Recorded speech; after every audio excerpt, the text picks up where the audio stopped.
Are squats actually better than leg press? Here's what I have to say. Check it out.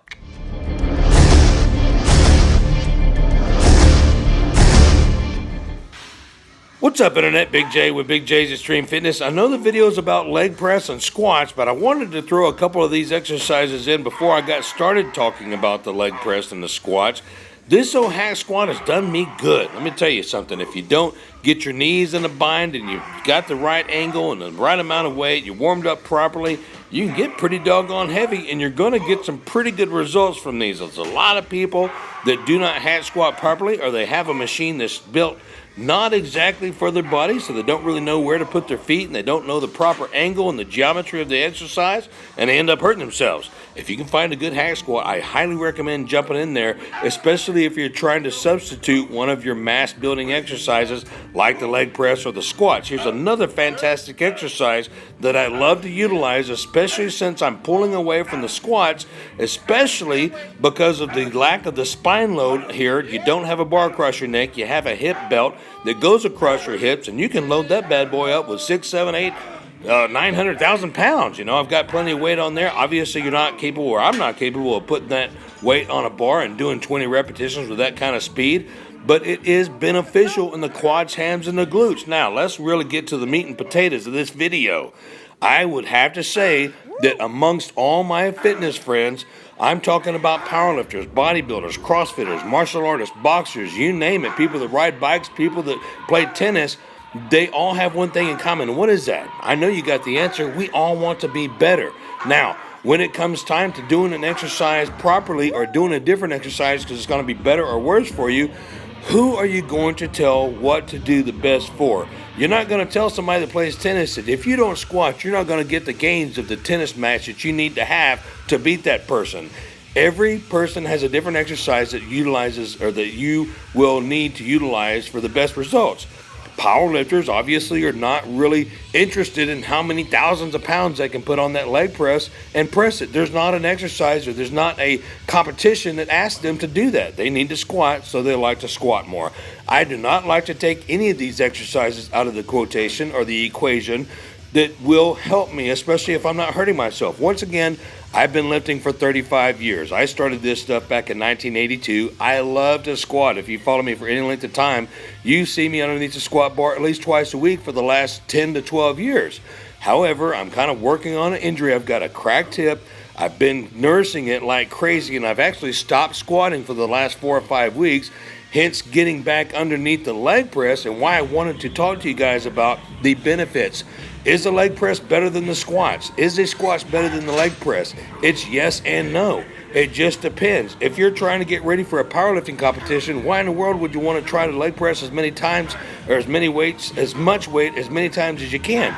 You want to practice at the sport that you're competing in. However, if I'm not getting ready for any more powerlifting meets, this doggone leg press is going to help me maintain and actually somewhat build a different portion of the legs, because it is a different geometry. There's a different angle that you take when you're leg pressing versus squatting. So I would say neither are better unless you're competing in a sport that actually utilizes that perfect angle, or that right angle, or that geometry that you need to utilize to use that exercise. Did you get all that? Thanks for watching the clips. I hope you enjoyed them. I will go over it one more time. I'm going to say on record, in my opinion, for my powerlifting, bodybuilding / whatever I've been doing for the last 35 years physique, I like the results from the squats much better. Now, I'm not getting ready for a competition in squats. I'm not getting ready for a bodybuilding stage physique looking symmetry look. I'm just training. So I still like to have a strong squat. I know when I look at my legs after I've squatted,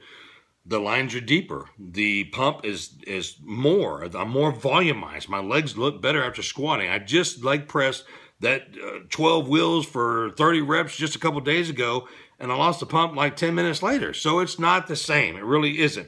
However, extremely beneficial. No matter what you're doing in the gym, as long as you're not hurting yourself, no matter what exercise you're doing, CrossFit included, and I dog you guys all the time. I got a lot of love for CrossFit. As long as you're not hurting yourself, you're helping yourself. Don't exclude the leg press, especially if you're not a competitive powerlifter. Jump on that bad boy, load it up, get a good range of motion, and feel the benefits from that thing. Hack squats too, pig shark squat too, lunges too. I don't like lunges very much because it hurts the back and the knees and the hip right now, but I've done them for years.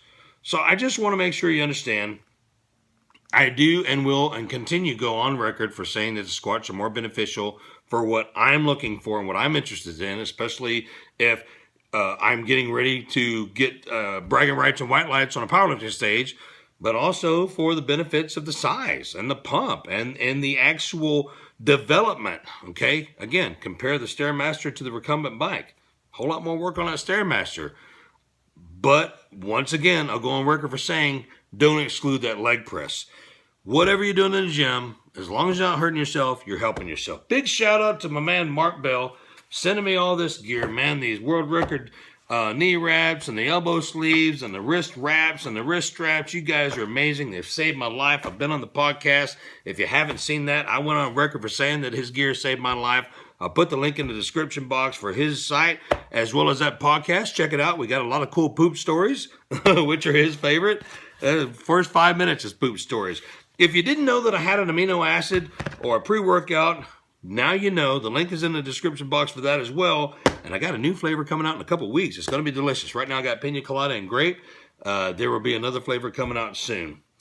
My hats, they're back and locked and loaded and ready for purchase. I've got a website you can go for my t-shirts as well. I thank you all so much for your love, your support, all the inspiration that you guys give me. Every time I turn this thing on and look at your comments, I just get an overwhelming feeling of support and love. And I don't know, you guys are amazing. Thank you so much. This is going on my 10th year of YouTube, about the 5th year in social media, and I could not thank you guys enough. Thank you so much for your support, and hope you guys, again, enjoyed the clips. I do like to train legs. Don't exclude them. Train those legs and fill out those pants and shorts and spandex and whatever else you're going to wear, guys and girls. Till next time, 10 City Rules, train hardcore. Right there, and we'll see you next video.